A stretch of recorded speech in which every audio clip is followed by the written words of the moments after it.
કચ્છમાંથી સમાચાર મળી આવ્યા છે। શૈક્ષિક મહાસંઘ ગુજરાત દ્વારા રાજ્યભરમાં અમારા વિદ્યાલય અમારા તીર્થ અભિયાનનો આરંભ કરવામાં આવ્યો છે, જેના અંતર્ગત સોમનાથ ખાતે 2 દિવસીય પ્રાંત કક્ષાની કાર્યશાળા યોજાઈ રહી છે। આ અભિયાનનો હેતુ વિદ્યાલયને માત્ર શિક્ષણ સ્થળ નહીં પરંતુ સંસ્કાર, મૂલ્યો અને રાષ્ટ્ર નિર્માણના પવિત્ર તીર્થ તરીકે સમાજમાં સ્થાપિત કરવાનો છે, જેમાં શિક્ષકો, વાલીઓ અને સમાજની સક્રિય ભાગીદારી પર ભાર મૂકવામાં આવ્યો છે।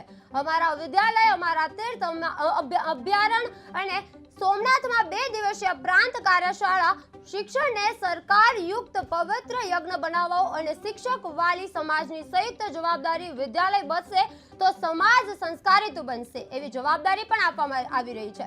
સમાજની સંયુક્ત જવાબદારી છે, વિદ્યાલય બનશે તો જ સમાજ સંસ્કારિત બનશે એવું એક આપવામાં આવ્યું છે। શિક્ષણને સંસ્કારયુક્ત પવિત્ર યજ્ઞ બનાવો।